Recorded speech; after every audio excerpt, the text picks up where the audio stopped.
ये हमारा अध्यात्म का अनुभव की बात है।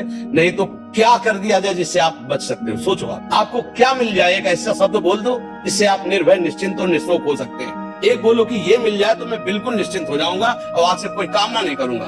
बोलो, कोई एक बात बोलो। नहीं बोल सकते। आज हमारे बच्चों में बहुत जल्दी इतना सोचने की क्षमता आ गई है कि अब तो यार जीवन किस काम का। कहीं कोई ब्लैकमेल कर रहा तो जीवन, अरे हमें लड़ना है।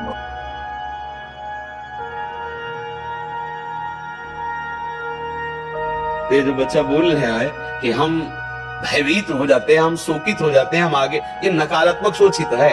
क्यों है? क्योंकि आधार नहीं है। आधार हो तो फौरन उसकी काट है। भगवान है ना, प्रभु है ना, ऐसा कैसे हो सकता है? हम उनका भजन करते हैं, हम उनके आश्रित हैं, ऐसा कैसे हो सकता है? सही बात पूछो तो जब आप ऐसा करोगे तो असफलता में सफलता का ही आनंद अनुभव में आएगा। सकारात्मक सोच ही जीवन का सुख है। नहीं तो दुख और सुख और जय और पराजय ये टिकाऊ नहीं है। जैसे दिन टिकाऊ नहीं है, ऐसे रात टिकाऊ नहीं, ऐसे सुख टिकाऊ नहीं है, ऐसे दुख टिकाऊ नहीं। कोई सदैव विजयी नहीं रहता, कोई सदैव हारता नहीं, कोई सदैव सुखी नहीं रहता, कोई सदैव दुखी नहीं रहता। ये क्रम चलता रहता है। दुख के अवसर पर हमें हमारे विचार बचाते हैं हमको।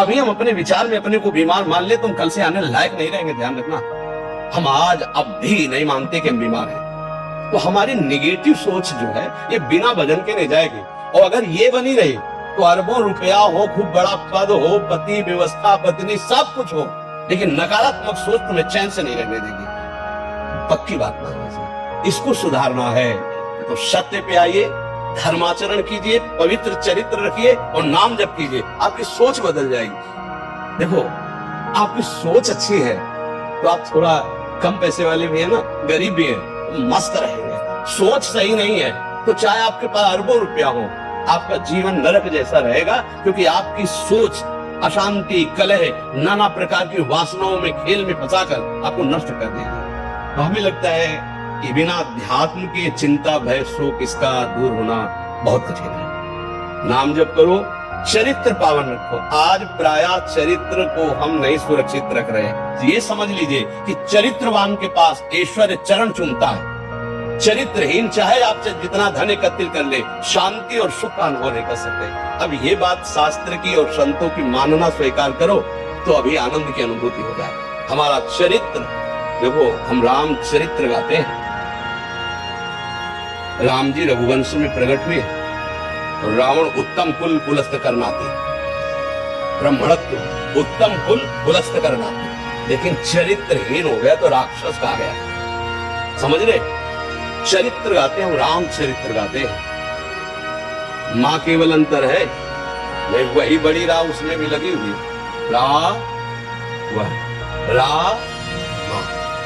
वही भगवद अंश है, जय विजय और कोई दूसरा नहीं। ये लीला करके दिखाया कि एक चरित्रहीन हो गया तो राक्षस है, चरित्रवान वही भगवान, सब में भगवान है। वही एक लीला कर रहे। देखो, हम अपने चरित्र को पावन रखें, हम धर्म से चले, नाम जप करें, तो कहीं भी आपके अंदर नकारात्मक भाव आपको परास्त नहीं कर सकता। ये हमारा अध्यात्म का अनुभव की बात है। नहीं तो क्या कर दिया जाए जिससे आप बच सकते हो? सोचो आपको क्या मिल जाए? एक ऐसा शब्द बोल दो जिससे आप निर्भय, निश्चिंत और निःशोक हो सकते हैं। एक बोलो कि ये मिल जाए तो मैं बिल्कुल निश्चिंत हो जाऊंगा और आज से कोई कामना नहीं करूंगा। बोलो, कोई एक बात बोलो। नहीं बोल सकते, क्योंकि एक के साथ हजारों बातें लगी हुई है। एक केवल वो है कि परमात्मा मिल जाए तो फिर सब कुछ। जिसके पाने के बाद कुछ पाना बाकी नहीं रहता, जिसके जानने के बाद कुछ जानना बाकी नहीं रहता, और जिसको अनुभव करने के बाद कोई भय नहीं रहता। 5 वर्ष की प्रहलाद जी हैं, त्रिभुवनपति हिरण्यकश्यप है, सकारात्मक सोच है, मेरा हरि मेरी रक्षा कर रहा है, बाल बांका भी नहीं करता है, नहीं करता है। हाँ, अगर हमारी कभी पराजय होती तो उस समय भगवान इतना बल देते हैं, इतना सुख देते हैं कि वो पराजय क्षण में नष्ट हो जाती। हमें शोक नहीं होता। देखो, बड़े बड़े भक्तों को पराजय का मुख देखना पड़ा। धर्मराज युधिष्ठिर अभिषेक हुआ, इंद्रप्रस्थ के सिंहासन पर चक्रवर्ती सम्राट पद पर बैठे, कपटियों ने कपट करके परास्त किया। 12 वर्ष का वनवास, 1 वर्ष का अज्ञातवास, परिणाम भारी कष्ट सहा। ऐसे महारथियों को छूट के रहना पड़ा, लेकिन परिणाम फाइनल पे आइए तो चक्रवर्ती सिंहासन पर महाराज युधिष्ठिर बैठे, उनके कुल में कोई नहीं रह गया। सब विनाश को प्राप्त हो गए। तो हमें लगता है धर्माचरण भगवद आश्रय पराजय कभी होती भी है तो वो विजय की ही आशा पुष्ट करती है, और भगवान इतना बल देते हैं कि पराजय उसे दुख नहीं दे पाती है। इसलिए हमें नाम जप करना चाहिए, भगवद आश्रित होकर के अध्यात्म को समझना चाहिए। आज हमारे नवीन बच्चे अध्यात्म को नहीं समझ रहे तो बड़ी आचरण में बड़ी अपवित्रता आ चुकी है। आप देख लीजिए कैसे कैसे गंदे अपने जीवन को इन अवगुणों से युक्त कर लिया गया, व्यसन व्यभिचार। अब ये अध्यात्म का ज्ञान न होने के कारण अपना नाश कर रहा है। तो चरित्रहीनता, गुणहीनता और नकारात्मक सोचे, अगर इनको हमें ठीक करना है तो हमें बहुत सावधान रहना, हमें अपने चरित्र को बचाना। आज हमारे बच्चों में चरित्र सुरक्षित नहीं रह पा रहा। आज बच्चों का जीवन बड़ा संकटपूर्ण जा रहा है।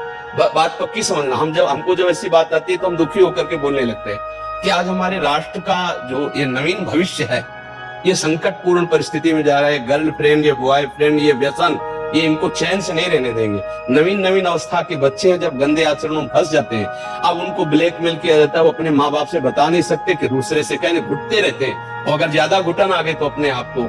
तो इसलिए हमें लगता है अध्यात्म को समझा जाए और नाम जप करते हुए चरित्र पावन रखा जाए। आपका इसमें कोई संशय? हाँ, आप अच्छे आचरण वाले बने, खूब नाम जप करें और धैर्य पूर्वक विश्वास रखें कि भगवान मेरे साथ है।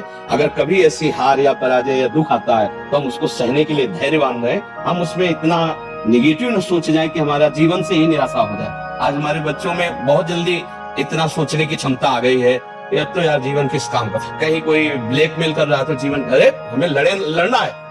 हम कल भी कह रहे थे कि बच्चों को चाहे माता पिता से दोस्त जैसा व्यवहार करें, और माता पिता को चाहिए कि बच्चों से दोस्त जैसा व्यवहार करें। दोनों आमने सामने बैठकर उनके हृदय की बात को जाने और उनको दोस्त की तरह सपोर्ट करें, तो आगे बढ़ सकते हैं। वो दलदल में फंसे हुए निकल सकते हैं। नहीं तो कई ऐसे गंदे बच्चे होते हैं जो अच्छे बच्चों को अपने विषय जाल में फंसा करके उनके जीवन को बर्बाद करते हैं। तो नकारात्मक सोच के लिए नाम जप बहुत जरूरी है। चाहे आप स्त्री हो, चाहे पुरुष हो, चाहे गृहस्थ हो, चाहे विरक्त हो, जब तक नाम जप नहीं करोगे, आचरण पवित्र नहीं रखोगे, तो वास्तविक सुख का अनुभव नहीं होगा। नाम जप बहुत आवश्यक, इसलिए हम सबसे प्रार्थना करते हैं नाम जप करो, शराब मत पियो, मांस मत खाओ, पराई माता बहनों की तरफ गंदी दृष्टि से मत देखो, गंदे आचरण मत करो। ये मनुष्य जीवन ऐसे गंदी बातों के लिए नहीं मिला। गृहस्थी में हो तो धर्माचरण करते हुए धर्म पूर्वक विषय भोगो और नाम जप